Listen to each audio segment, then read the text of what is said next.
So you can see the bread is in there. It looks pretty wholesome and looks pretty heavy, but now cover it, keep that heat. You want to keep the air out of it so it can keep the heat in, and I'll go and sit it in the sun outside on a chair. Right, now while the bread is rising, I'm going to make a filling because today we're also going to make pasties. So we'll do that bread dough, the dough for the pasties first. Then we're going to make the filling that we put in the pasties. Now this pasty, which my family calls slingers, for the obvious reason they sling them down their throat, I think. Are we measuring here? Oh, okay, I forgot to measure. How many cups do you think that is? 2? 2 cups or 3 cups? I can measure it, especially again. Yes, hang on, stop. Okay, I have to measure it, so I'm going to take the flour that I just dumped in there and measure it out. There's 1 cup,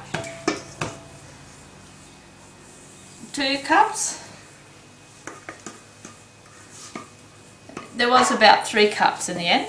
Okay, so you can write down in your recipe 3 cups of flour. Usually when I make pasties, I usually use 2 kilograms of flour and 2 kilograms of oats. So it's usually equal parts. And because I'm only making a small amount to demonstrate, and we know how much flour we have now, we're going to use 3 cups of oats as well. Try and do a lesser cup of oats so it's not as full. 1, 2, 3 cups of oats. Oats really is amazing food. I told you not only was it the most nutritious of all the grains, but oats also has the fibre, the mucilage, which is like the gluey type of stuff in the oats that you see in your breakfast cereals, and that actually lubricates and softens your digestive tract. And then when it gets down into the intestines, it acts like kitty litter, or I could call it beta, I think it's beta glucan, and it sort of absorbs the bile acids which are in the, which is the material that cholesterol is made from, and then finally it has the abonestrol, which is a phytocholesterol, which stops the absorption of the cholesterol into the intestines. So it's really a fantastic food to try and use in wherever you can in your kitchen if you're vegetarian. So right, we've got that mixed. You saw me mix that around with my hands. And now simply you can make a well in the middle. When I'm doing my 2 kilograms of flour, or my equal distance, it's usually 1 litre of water, 1 litre of oil. But today I'll just, so it's going to be half the liquid. So you're going to have 1 cup of olive oil. I had to get out my big drum for this. It might seem like a lot of olive oil, but you're going to make a lot of pasties. So there's 1 lot of olive oil and a half. So you've got 1 cup and a half of olive oil, and this is particular, I know that you particularly like the measurements, so, and 1 cup and a half of water. And then just the salt. You just need salt again.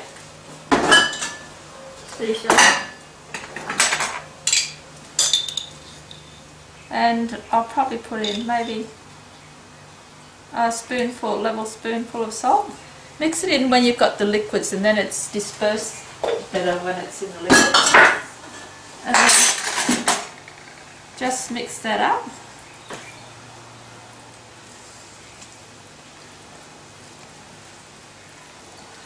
Okay, so you can see that it's got a lot of liquid in there.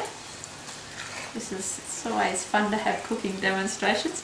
So you're going to need another cup of flour, I can see looking at that. But instead of using a cup of flour, as I love to use and the other ingredients, I'm going to put in my flours again. So here we go, a spoonful of rye. Now if you don't have these ingredients, just use plain flour. But I want to enrich it with these things. I'm going to put in some barley flakes. Again, some linseed with your omega-3s. And some corn flour. And you know, maize flour, put a little bit more. And I'll probably make up a cup of, all these ingredients. I'll put in some wheat germ.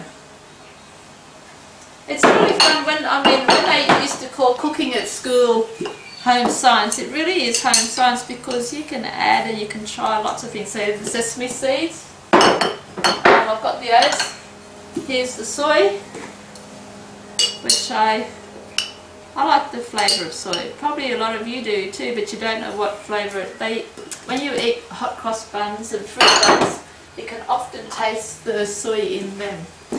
And I'm going to put some linseeds in just because I like to see them in the pastry. It makes it look wholesome. So there we've added maybe nearly a cup extra, do you think, in that? Equal to a cup. Equal to a cup of the whole grains. And then, again, I like my mixture to be wetter rather than drier. Then I can add things. But if it's drier, you know, you're adding water and adding water. It's still a fairly wet mixture. So I might add just a little bit more flour, but give it a bit of a mix around. Okay, well, so I'll add another, here's this cup, half a cup of flour.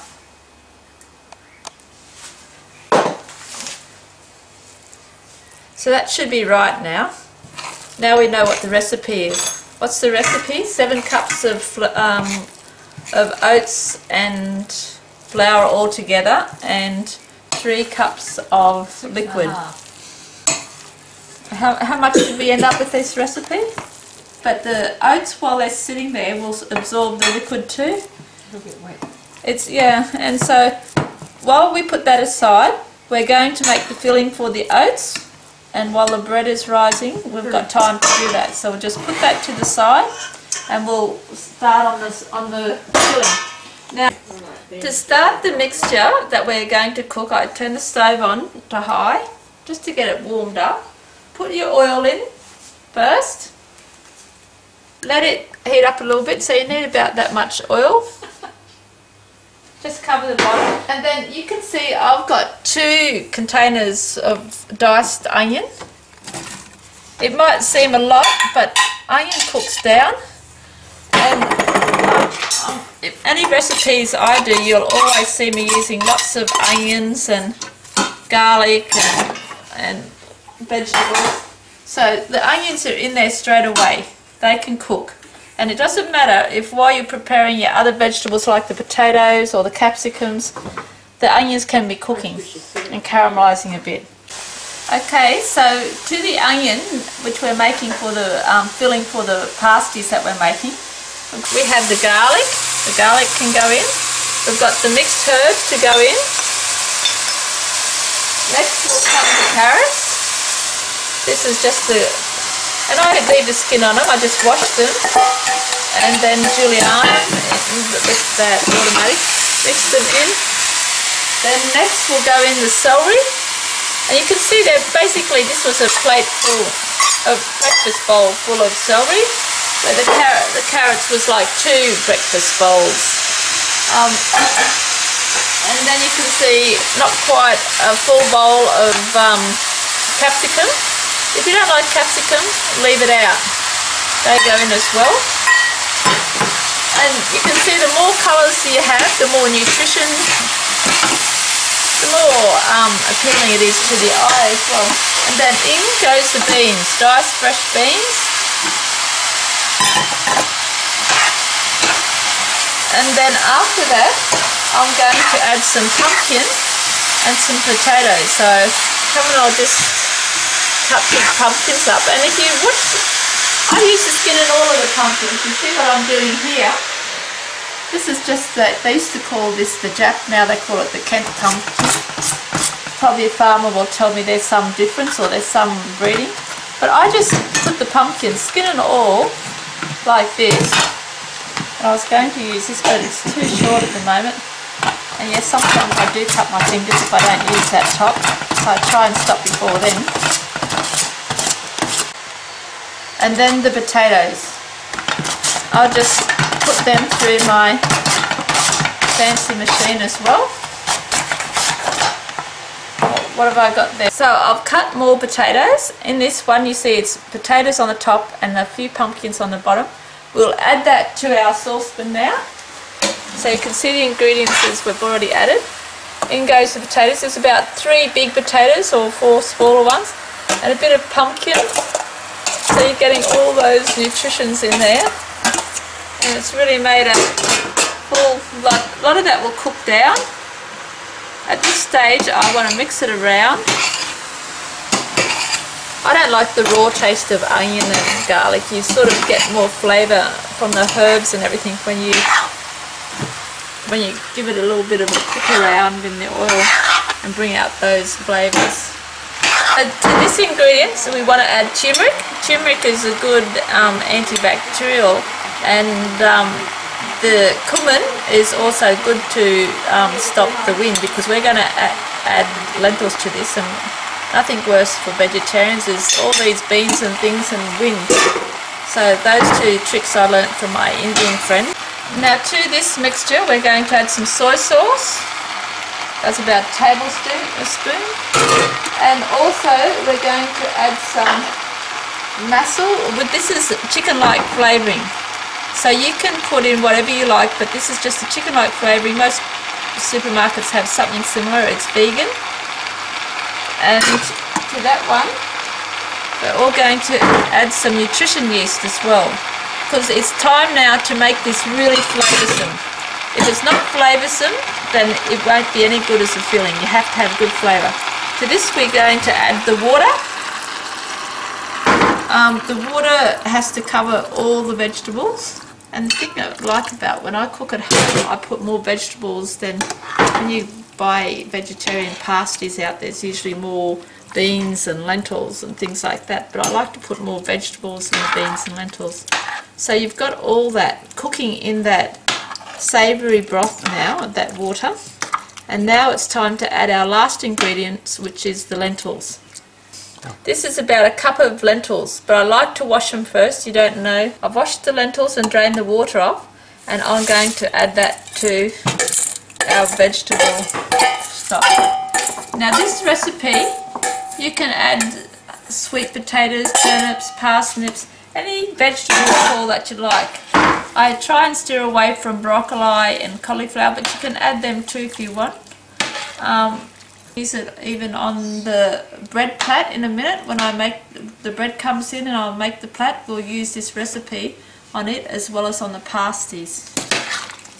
Now leave it in your pot, cover it, bring it to the boil and let it cook. Now this is cooking nicely, and you can turn it down. Once it comes to the boil, turn it down so it just cooks slowly, and you'll see that everything's starting to mash down and become soft. You've got to cook this until everything is soft, and then you can mash it with a potato masher, and that will take up the liquid. Or if it's too, it's important at this stage too, just to take a little bit of the liquid and see if it tastes nice. If it doesn't taste nice at this stage, then you need to add something more, or at the end, because it has to be tasty. And it's fine at the moment. I'll taste it again at the end, just to see. So I'll leave that there, and I'll go and check on my bread dough and see.